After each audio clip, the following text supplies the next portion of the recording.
Hello, hello, hello, Sucio Talk. What's going on? Here we are live, third episode in, three episodes in, two. Sucio Talk, Sucio Talk. Live, live, live. So Joseph PRZ, what's up? Nathan Kryler, Camille, what's going on? Uh, Welcome to the live show. Nathan Kryler's up late again. Up on the East Coast, it's about 1 a.m. right now. So thank you for everyone tuning in over there. It's your Sucio Talk live after service Monday night. Monday night. Live on Twitch, live on YouTube as well. So just doing it. Let's get right into it right here. So it's the third episode in the series of this live business that we're doing over here. So every Monday we're going live and calling the show. If you're watching on YouTube right now, you can see the phone number flashing on your screen. If you're watching on IG, I don't have that technology yet, but the number, which escapes me because nobody can remember the goddamn number nowadays, it's 510-463-1145. All right? Yeah, we'll kick it soon, Trino. What up, Chef Josue? So call that number. Call into the show. I'd love to talk to you. Chefs, cooks, fucking hospitality people out there. Say what up. But let's hop into it. I just did a podcast with Elijah Attard out in Sydney. This is the first podcast that I did that was virtual. So he was in Sydney. It was 4 p.m. over there, 10 p.m. over here, or 9 p.m. over here. And we talked for a little while, and we had a good Sucio talk. It's cool talking to people with different perspectives. You know, he grew up in Australia. It's a whole different game over there. He's a big forager. He's also a vegan chef.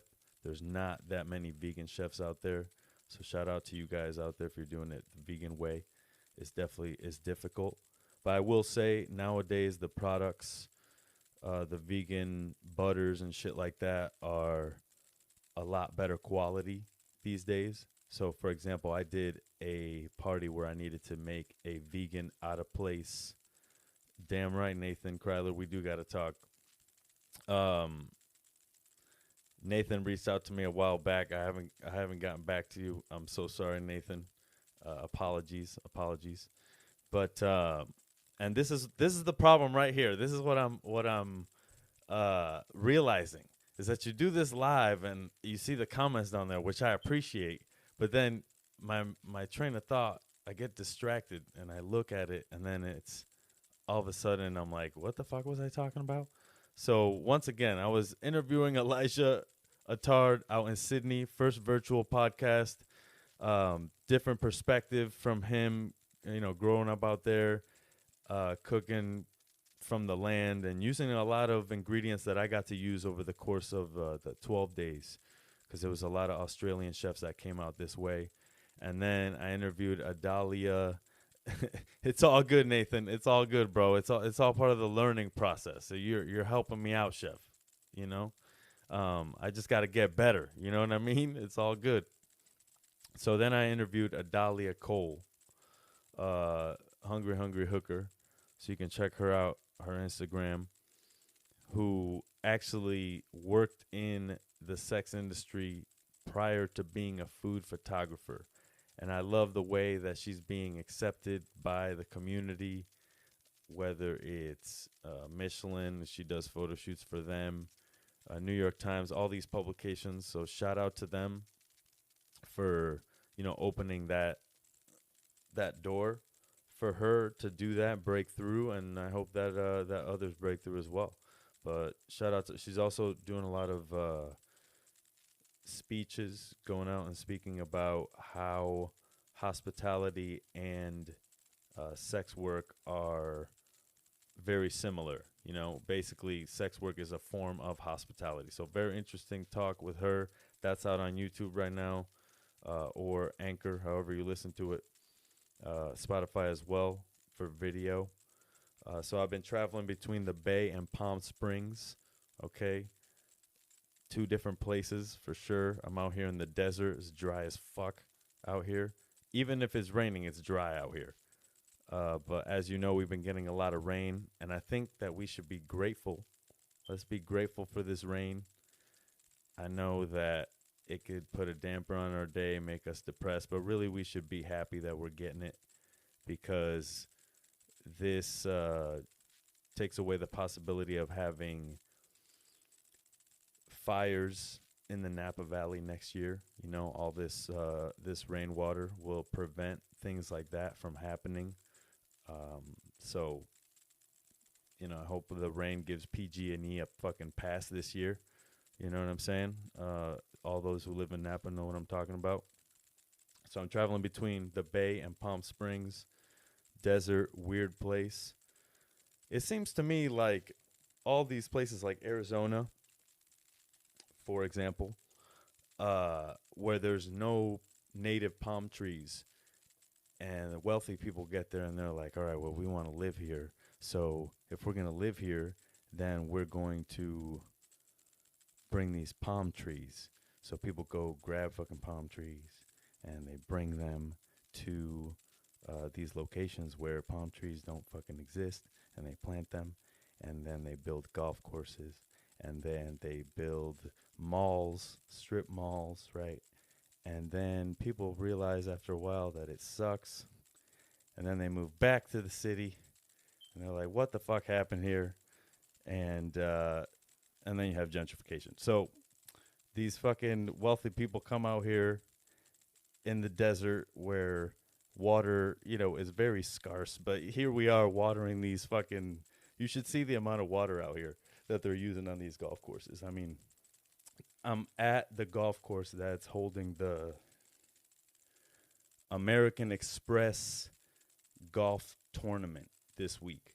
So that's why it doesn't look like my studio, because I'm down in Palm Springs. But anyway, live shows every Monday at 10. SucioTalk.com for merch. YouTube.com/SucioTalk for, you should please subscribe. Go over there, subscribe to the channel. Helps me out a lot. Anchor.com/SucioTalk if you want to listen to it in audio format. All right. So there's that. And something I was thinking about recently is personal chef versus restaurant chef versus institutional chef. All right. So 3 different types of avenues that you could take as you progress through your career in the kitchen, right? Is one better than the other? I think they all are necessary. I don't think one is better for the other. It depends on your circumstance, right? And that's why I was thinking about this, because I've done personal chefing now. I've done restaurant chef, and I've done a little bit of work on like apps and shit like that for cooks. Used some of those, and I ended up working at some institutional places, like some, you know, really big catering kitchens for hospitals and shit like that, where you're just doing one thing for 8 hours. Like I grilled chicken for like 6 hours. So it really makes you think where all those fucking chickens are coming from. So institutional chefs, restaurant chefs, personal chefs. So personal chef is it gets repetitive. Repetitive, why? Because if you think about it, when you're at home, for the most part, every week, you eat the same shit over and over again, right? Let's say in a month, right? On a weekly basis, every 4 weeks, you pretty much have the same kind of food, unless you like go out all the time. But even if you go out all the time, you still eat the same 4 or 5 fucking things, right? So as a personal chef, I realized that for the client that you're cooking for, half the time, you are cooking the same shit that he or that person likes, right? And so I have cooked chicken piccata about 300 times now, and I gotta say I'm in love with cooking it now, because so chicken piccata is usually caper, parsley, lemon, butter sauce, right? So we've perfected it, right? So he says we perfected it. So basically it's butter poached chicken thighs. Butter poached chicken thighs with capers and butter. So what I do is I make the beurre monté with the with the caper juice in the jar, and I stir it in, and then I mount it with butter, and then fucking, um, I, make the butter sauce. And then I poach the raw chicken thighs in there. But what I figured out is if you're poaching chicken thighs, you want to roll them. All right. So make sure that you roll them so they're like this shape.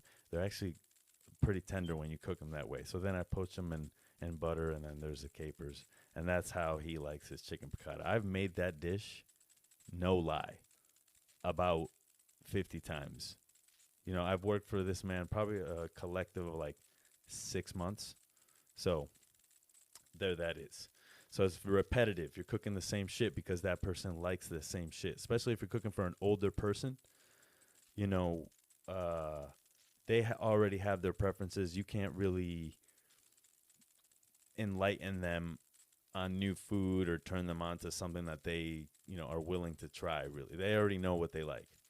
So, and it's also taught me to be humble and be like, okay, that's what you like. Just make the fucking food that they like because they're paying you a certain amount of money to do that. Okay. It's also enlightening to hang out with people who are 80 years old. Okay. When I think about this, I'm like, not many people my age are hanging out with 80-year-olds on a regular basis, and it's kind of crazy because they're very honest and you can ask them anything. And I mean, this dude was born in 1940, right? So I was I'm always asking him questions about the 40s and 50s, shit like that. Peace out, chef. Fucking, so it's repetitive and it's enlightening to talk to these older people and get to know about, older generations and how people lived in the 40s and 50s and shit. Because I don't know that. We could read it, but it's better to know it from people that actually did it, you know. There's also a lot of creativity when you're a personal chef. So you get to cook foods from different regions that you wouldn't normally cook. If you work at a Korean restaurant, you're not going to be cooking Japanese food or Indian food, things like that. So when you're a personal chef, you get to kind of go into all different avenues of food all the time. So it's interesting. You also learn how to be a home cook again. So learn how to be a home cook. You learn how to use like bouillon cubes again. You learn to just be a little bit humble and understand that you're not going to be making your own stock all the fucking time. You know what I mean? So there's that. And also when I got into this, I was like, man, I'm leaving the restaurant industry. I felt bad. And then I look at a guy like Gordon Ramsay, and he went and was a personal chef after his time at great restaurants for a little while to kind of, make some money and just breathe a little bit. And it worked out for him. I mean, look at Gordon Ramsay now. So it makes you kind of get off your high horse and understand. Like, I had this conversation with the man, right? I was like, all right. He's like, I like tomato salads. It's January. So I'm like, hey, look, I think that tomatoes are out of season and we're not really going to find great tomatoes. He's like, I don't give a fuck about the season. I just want to eat tomato salads. So when the man said this, I understood at that point that it's not about what you want. It's about what the paying customer wants, what the paying client wants. All right. So get off your high horse. Noir cubes are the shit. Bro, Nor cubes are good seasoning for chicken wings. I learned that hanging out with the dudes from, or the chick from, what was it? Momofuku Kawi. The chef, the ex-chef from there, she makes these wings and then she puts a Nor powder on them. They're fucking delicious. So, personal chef, right? Then you got institutional chef. That's schools, cafes, clubs. By the way, you got my man Dan Giusti out here. Dan Giusti, who used to be the ex-chef of Noma, was posted. He's looking for some chefs out here in California for the school system. And, he's asking some, what's up, Francisco? Dan Giusti's asking some real questions. He's like, why do you cook? Is it for you? Is it for the accolade? Or City of Mexico, what up? or is it for them, for the guests, for whatever it is. So I thought that that was very interesting, and it got a lot of clout, a lot of shares and shit because it was right after that Noma article that we talked about last week. You know what I mean? So most of the time, institutional chefs are family people. They got kids in school. So they need to have some kind of regular schedule. When you work at restaurants or anything like that, um, you know, you can't really make a schedule. If they need you for Sunday brunch, you got to be there on Sunday brunch, regardless of like, oh, my kid is off on Sunday. You know what I mean? Um, Dan does make a legit point. So the family people, they got comfortable jobs. You got the 401k, you got the fucking health insurance, you got all the things that come with having an institutional chef job. It's not the worst. You know what I mean? A lot of people talk shit on it, but I think that if you're in a circumstance where it benefits you to have all those things, then I think you fucking do it. And then you got restaurant chef. It's aggressive, it's competitive, it's fast paced. There's more deadlines. It's hotter, right? It's less comfortable. These jobs out here, like the institutional chef, you got air conditioning in the kitchen. And sometimes these restaurants, the kitchen is hotter than, the room, or how hot it is outside, right? The temperature outside, the kitchen is hotter than that. I've been in it. You know what I mean? So it's less comfortable. It's crazy. And as a chef, not only do you have to worry about the food costs, the storage, everything like that, but you also have to worry about dealing with everyone at different tones and speeds, right? Because not everyone can be managed in the same way. So it's managing these people and understanding that you need to react differently in different situations. It can't just be the same for everybody, right? And then restaurants also tend to be very negative. People start talking shit. You know how it is. Uh, I think for me, I would like a restaurant that is honest. And if anybody has a problem, they can feel like open door policy. They could just bring it up in front of the team. And then you just, you know, um, can solve these issues together rather than falling into traps, arguing with each other, and not being able to deal with those situations. Give you an example. I worked at a ranch in Wyoming, and being a chef is hard because you part of your job is hearing bad news all day. You're preventing fires from happening. You're preventing shit from burning. It's high stakes, right? So when I worked at this ranch, the ranch workers, all they're there for is maintenance, right? Maintenance workers. You got to think about this. And this world where we're like, oh, I'm not feeling that great today. Like, think about having a job, right? As chefs, think about having a job that you're a ranch worker, you're a mechanic, you fix shit all day. You deal with broken shit. You deal with people at their lowest emotional point, right? Of that thing that they had to call somebody to come fix it. Imagine dealing with that. Like, at least when we're at a restaurant, we deal with people that are coming at you from most times from a happy perspective, right? They're coming to celebrate a birthday or whatever the fuck it is. So ranch workers they got it tough, man. They're out there and it's like, well, this broke again, and then we had to fix this, and then we had to get tan there, and then the horse broke down on the side of the road. So and I mean, I was there at this ranch in Wyoming. That's all they talk about. All they talk about. And I realized, I was like, man, you got to get away from this negative shit, even if it's facts. Even if it's facts, the people that are constantly bitching and moaning about the facts of life, you got to get away from those people, man. They're going to bring you down. All right. So restaurants, schools, apprenticeships. I wish I did an apprenticeship. I mean, look, saying I wish I did, I think is, when I catch myself saying it, I have to call it out because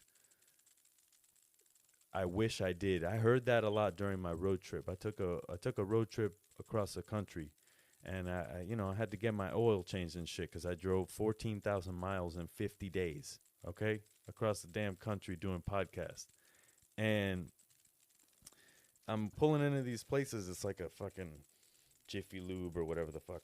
And every time he's like, "Oh, California place. Like, what? Where are you going? What are you doing?" I'm like, "Oh, I'm on a road trip. I'm going across the country." And then all I hear is, "Oh, I wish I could do that." And look, I know people have different situations. I understand that. Look, I did not make.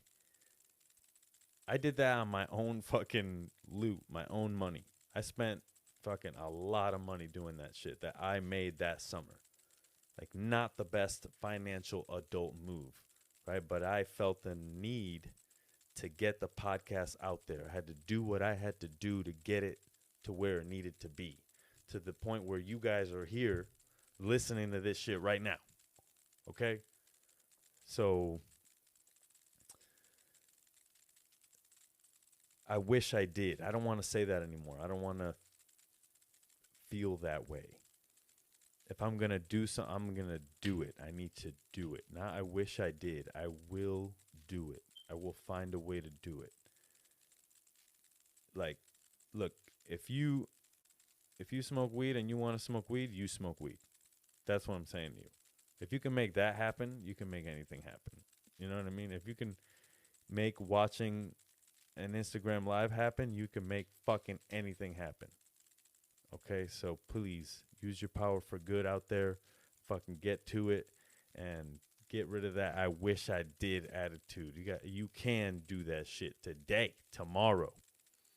But I got off topic there. If you leave the restaurant industry, it is hard to come back. Because I've been talking to some fucking, you know, recruiters, and they've been telling me, "Oh, on your resume, it looks weird because you took this year off." And I'm like, motherfucker, I've been working. You know what I mean? Just because on my resume it says that I have a catering company and I do events, it makes it seem like I'm a bum. Oh, it seems like you took a year off. It's like, go fuck yourself, my man. You know what I mean? Telling me that my resume isn't good enough. They're like, they don't. They're like, he goes, yeah, me and my colleague were talking about your resume, and you know, people don't really know this Costow guy. And I was like, you know what, man? I don't want to work for nobody that doesn't know who that is. You know what I mean? Like, you at least have you don't have to like the guy. You at least have some base knowledge of who the fucking 3 Michelin star chefs or Michelin star chefs have been, right? If you're in the industry, you know that shit, regardless of if you like them or not. Okay? So that shit pissed me off. But anyways, so talking to these recruiters about fucking being a chef somewhere. So if you need an executive chef, let your boy know. Willing to relocate somewhere warm. But no, I'm doing a few trials soon and recently. So let's see how it goes. I think I'm ready to get back in the game. I'm ready to have this show have some kind of basis. Because as I go here, I'm like, what am I living on my past glories of being a chef somewhere that I don't even fucking live in the town anymore? Like, people like to say that, oh, I staged there, I worked there. Who gives a fuck? All right, what are you doing today? Nothing? You know what I mean? So, and you hear it all the time, man. I used to do this, I used to do that. And I've come to the point of the realization that you got to keep going, man. There ain't no stopping, ain't no living on no past successes, trying to extend that or some shit like you got some kind of clout. Man, you ain't shit. And these are the conversations I have with myself every day. but I'm trying to be more positive, okay? So recruiters, bitch ass recruiters. And I was talking about Brigade Dan Giusti, Noma article. The Noma article came out with a bang. Everybody talked about it. Then Dan Giusti came out and be like, yo, everybody's asking me about this motherfucking headline about Noma, but nobody asking me about a job. And he's got jobs right now in high school kitchens, all right, where you can change the game and change what a fuck yeah, Jorts 94954. Thanks for the love. Um, get real chefs into institutional places like schools. Like, how cool would it be if Thomas Keller was a lunch lady? No, I'm just kidding. But I'm serious. They got good benefits. They got good shit going on over there. Check it out. I think there's a school in Point Reyes that's looking for a chef. But brigade.com, I think, is what it is. So go on that website, check them out. And I just think that from that, meaning like he's been trying to get people to be apply to this job for a while. I always see his posts on Instagram, and he's like, this is when I get the attention. When it's this negative, like, we want to talk about Noma. We want you to talk shit about Noma. You know what I mean? And Dan's like, yo, I ain't about that shit, B. I'm trying to put some good chefs in some schools and change the game. Okay? So, but we love the drama. We love the headlines. We're fed so much media every day. We overeat information. And, that's why everybody, hey, what are you watching right now? I'm watching Jeffrey Dahmer on Netflix. It's like, you got to be fucking crazy to watch Jeffrey Dahmer on Netflix, B. Like, I'm sorry for everybody that has watched that show, but, like, I could not, it's just, like, there's one thing of horror, but there's one thing to make a dramatization of some shit that really went down like that. Victims' families. I mean, dude, I never want to go out like that to the point where they're making movies about some dude. Because it ain't about you. The movie's not about you. You just get murked out here. You look horrible. And you forever go down in history by getting murdered by that dude. So watch your back out here. I'm not saying don't be nice to people, but watch your fucking back out here, B. People are going crazy. And good news is never good enough. Bad news is never bad enough. So we always want more bad news. Constantly seeking more. So you got to starve yourself, man. You got to get off the Instagram. Get off the live feed. And make sure that you're taking some time for yourself. Because even I do it, man. Stay on here, you get outraged. You're like, what the fuck's going on with the world? And it's not good, I even asked myself, like, I made this live show. It's at 10 p.m., and then I'm asking people to stay up now. Now people got to fucking stuff. All right, let's do a morning show. I don't fucking know, but I'm just going to keep going and keep doing. And I know that, hard work will eventually get me to where I need to be, So live every Monday at 10 p.m. You can call in. Call in right now to the number. That number is, I always fuck this up. Never have it ready. 510-463-1145. 510-463-1145. You can be on the show. Recorded forever. And this is what I plan to do next time that I do a show. I'm just going to start fucking calling people and be like, you are live on Sucio Talk. Okay? How about that? Like that? Like that shit? So Sucio Talk on YouTube. YouTube.com/@SucioTalk/@SucioTalk. YouTube.com. Check it out. On Twitch, also live on there. And Facebook too. Facebook also goes hard on the live.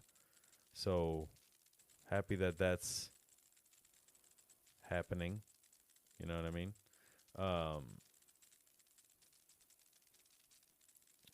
Here we go. Martin Luther King Day.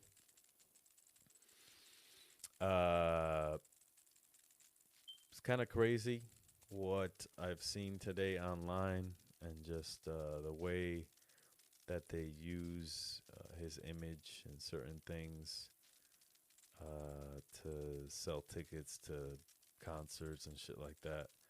You know, I really don't think that that was the dream, and I think we just gotta stop. You know, it's funny. Some of it's funny, but it's not cool, man. It's not cool. Shout out to Chef Diego Moya. We got to do another episode. Just see him popped up on the Instagram. I have your episode, and I'm trying to edit it. I might send it to you to see if you want to release it. There's just a bit of rain that happened. We did it at June Wine Bar in Brooklyn during the road trip, and the rain kind of canceled the audio a little bit, but I'm working on it. So shout out to you, Chef. I think he might be in New York right now, which is pretty fucking late, dude. You got to go to bed. Anyways, so Martin Luther King Day. I don't even know. Happy Martin Luther King Day. Like, what the fuck? You know, like it's all bad.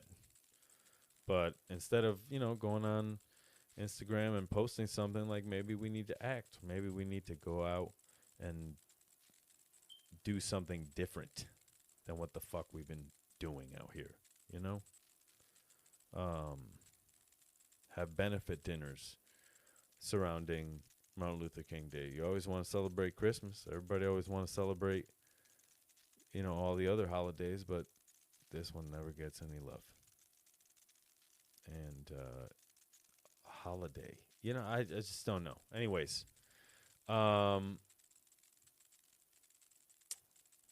Graham Avenue, Puerto Rico, Graham Avenue of Puerto Rico in New York got taken down because of the image. Baydestrian 30, what restaurants am I hitting up these days? In the Bay, Kin Cows got my heart. They're always doing it right. Palmet in Oakland. Palmet in Oakland is dope. That's a K&J Orchards. They do the food. Slug Bar, Snail Bar doing their thing. Slug Bar's got a guest chef thing going on soon, so check that out. I think it starts right now. I think they got them going on there. Every 30 days they're changing the chef over there at Slug Bar. So as you know, Spencer Horvitz opened the restaurant. He is no longer there. He's, I believe, doing private events and shit like that. So I'm sure you'll see him on the scene pretty soon. He was hanging out with the Osito people doing the slow burn pop-up. Oh, I know that I said that the slow burn podcast was going to be up. It did not happen. They had to cut back to LA. Shit got fucked up with timing. It's all good. All right. What's important is that we're going to do one at some point. So everyone out there, just stay tuned for that. All right. We're going to do one with Slow Burn. Talking to a few other people about doing a show. And getting more people to call in on the live show. That's the most important thing. People need to call in on the live show. We're going to do one with Slow Burn. Talking to a few other people about doing a show. It's crazy because I just put myself on live on YouTube, and it's just kind of weird because it's lagging by 10 seconds. Whatever I'm saying now is playing in 10 seconds in the future, in the YouTube future. Whoever's watching it on YouTube, I'm not sure. But that's the spot to watch it, if any. YouTube, Facebook, also here, 10 p.m. Mondays live, Sucio Talk. Okay? Let's keep plowing ahead here. Graham Ave of Puerto Rico. They're basically, what they did was they took down a sign that said Graham Ave of Puerto Rico, and now they put it back because that place is heavily populated with Puerto Ricans and it's part of the culture there, right? So they're pissed off because they're like, what the fuck you trying to do? And the gentrifiers are like, yo, we need to move this Puerto Rico off the fucking sign because people don't want to move here because they think it's dangerous. And they think we're dangerous because we fucking are. You understand? So there that is. Anyways, so shout out to Taina Sisters for putting that on their Instagram. Um, some, what do you call it? Awareness. What is awareness without action? Fucking nothing. All right. Just had a conversation about statehood for Puerto Rico. People don't know shit about Puerto Rico, and they claim to know. Even I don't know as much as I should fucking know. As much as I should know. There you go. But hopefully, we can come out on the other side of this and people will just understand a little bit more about why things are the way they are and the history of people and the you know generational suffering that occurs and the mental health that is not that great that surrounds all that shit, disease, a lot of shit. But yo, Chef Jihei Kim, Chef G.A. Kim from Miss Kim Ann Arbor, Michigan. And I mean, she's got the list of accolades out here, son. Food and Wine Best New Chef 2021. Beard Foundation finalist 2020 and 2022. Plate Magazine Chef to Watch 2022. Why We Eat Kimchi Munchies video on YouTube out here. So check that video out on YouTube. It's called Why We Eat Kimchi. It's on Munchies on YouTube. It's a cool thing here. Let me hit this wave button over here. I don't know what there you go. Waved. I waved at you. Shout out to everybody that's coming in on the live, that's watching this on YouTube, that's watching this on Twitch. Trying to get this out there. You know what I mean? Tell your friends. So shout out to her because she's doing this thing called the sliding scale menu, where they help out people that are in a pinch or can't afford to eat there. And basically, it's like a pay it forward kind of program, funded with grants. And they also say that there are people that are too shy to go to food banks. You know what I mean? I think that's important. I think that sometimes, we've all been there. We've all struggled with money. And sometimes when you struggle with money, you become quiet about it. And that's not the way to deal with it. So if you got that trouble, you got to find people that can help you through it. That way you don't end up making more mistakes and getting yourself further into it. You know what I mean? In other news, Per Se raises their price from $390 to $425, son. From $390 to $425 to eat at Per Se. That's crazy. But hey, I mean, they're probably trying to pay their people well. And shit's expensive, bro. Eggs are fucking $10 a carton now, and butter's like $6 a pound. I'm like, what the fuck is going on here? It's hard, man. Like, you go out, you can't feed yourself for under $20 anymore, unless you're going to McDonald's and eating shitty. So I hope everybody out there is eating well. So I hope that they want to use that extra loot to pay their people appropriately. And then I had this thought, like, when does inflation end? Will it ever end? Like 1,000 years from now, will everyone just have $1 million? Will a house cost $1 billion and it's just normal? Just like, oh man, I can't believe the price of houses. Cause just, I mean, isn't it all made up money at the end of the day anyway? Just like computer screen numbers. Like, unless you have gold and guns and like assets, do you really have anything? I don't know, man. It's a lot of fucking questions with no answers. We reached a world where if you're a millionaire, you have more problems than than you do if you don't. You know what I mean? Shout out Trick Dog, celebrating 10 years. 10 years. So shout out to Trick Dog. And then shout out to Coleman Griffin out at Restaurant Sour in Japan. Coleman Griffin out in Restaurant Sour in Japan. Andrew Cheng was just there. Mei Lin was just there. Congratulations to Mei Lin on her engagement to Andrew Scala, chef at Cut DC in Rosewood, Washington. Shout out to her.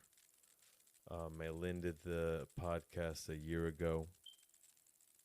Very nice lady. She rolled me a couple joints before I got on the road. So super pumped that I was able to do that with her. And she's a badass, man. She's out there. She's got her umame line that has chili crisp out here. So she's got the chili crisp line. She went on Top Chef. She won Top Chef. She was a chef of a restaurant in SF that I'm forgetting right now. But anyway, don't matter. Maylin, shout out to her on her engagement. And, I think that I need to be able to do this show for about an hour every week. And you can call in. Once again, you can call in, get on the show.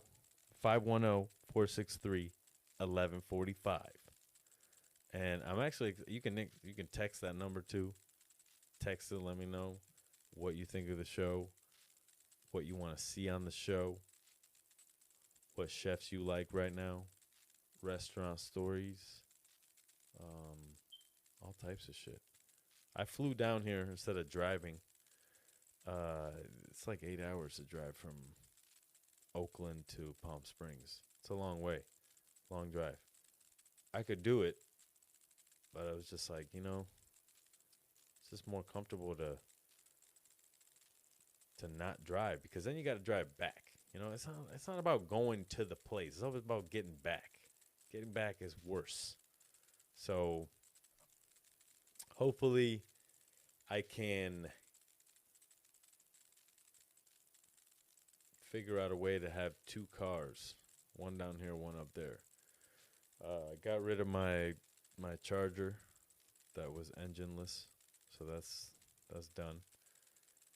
And then I have my Camaro, which I'm happy with. I always want to sell the Camaro, but then I'm like, you know what? I have a strong bond with that Camaro. I went across the country with that Camaro. So, you fall in love with it. It was my home on that road trip. There was some days where I was so far away from everything and everyone on the road on my own. And I know how isolating you can feel sometimes. Even if you're surrounded by people, even if you're doing what you said you want to do. That, and chefs know that the most, man. When you have those hard services, you turn around and you ask yourself, you're like, is this really what I want to do? Because there's a lot of things that you could do that are a lot easier. And a lot less stress and a lot less yelling. And so, if I were to look at it, I want to look back at life and know that I fucking did my best and I lived my best life and I fucking had an adventure. An adventure of a fucking life and time. And children running around, evading taxes. I've also thought of this. You could do it all right. You could go to school. You can fuck off, not do it, or I'm sorry, be successful. do anything it takes to get there, leave a legacy for your family, and then your kids come around and fuck it up. They fuck it up for you. So just don't be so hard on yourself, okay? Because if you were more successful, somebody be trying to fuck it up for you, okay? So just chill out and yeah, we'll see where it takes us. So for the next podcast that I'm hoping will be up in Oakland at the studio. If not, this is much different. This is not the studio, right? This is in Palm Springs at an undisclosed location. I think I just told you where the fucking golf tournament was. So if you've been with me, you know where I am. But don't come here because I will not open the gates. Okay.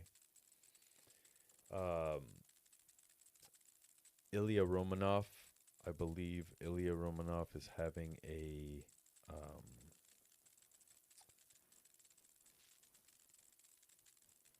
I guess they're having a toast, like a little celebration for him, and I think it's the 28th. 28th. You can go and hang out with them. 22nd, I'm sorry, 22nd. 5 p.m. to close. 2310 Polk Street. Celebration of Ilya's Romanov's birthday. And, as you know, he passed away. I was going to do a podcast with him. I was texting with him when all of a sudden, that happened to him. I don't know the reason why. And, I don't think that it's important. I think what's important is that we are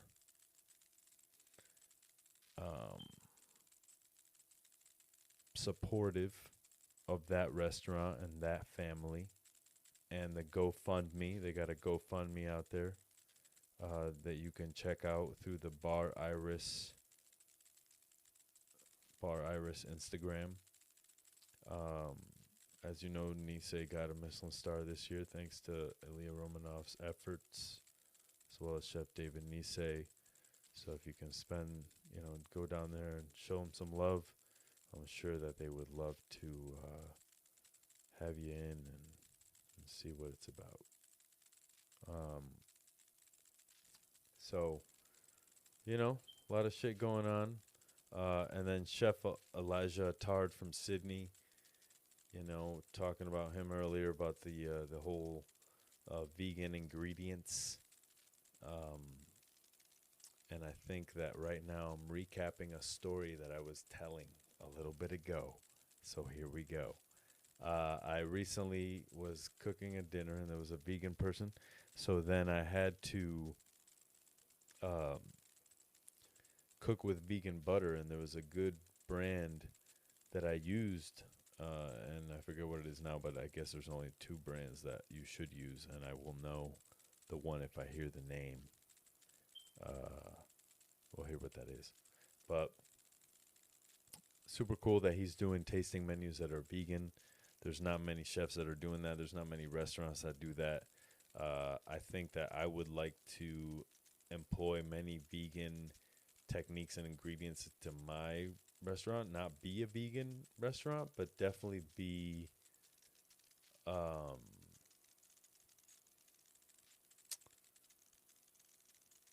goodness. Lost it there. The action group joined and they threw me off here. Hello, I will wave. Oscar Grossman, what is going on, dude? It's fucking late. Go to bed. Vegan tasting menu, Chef Elijah Attard. I know that's what I was just talking about. It's cool that he's doing that. There's not many restaurants like that. I think that I want to, have a lot of vegan options on the menu, but not necessarily say that it's a fucking vegan restaurant, So there's that. So check it out. Follow me on Sucio Talk. Come to the show next week. It's not that big yet, but one day it will be. You know, and one day you'd have wish you called. One day you'd have wish you said something. And when I can't get to you, don't be upset now. Okay? But I think I'm gonna sign off. Okay? Sucio Talk. This has been a live broadcast. I've been broadcasting for 50 minutes. I'm getting kind of the understanding of how much material is needed to uphold an hour.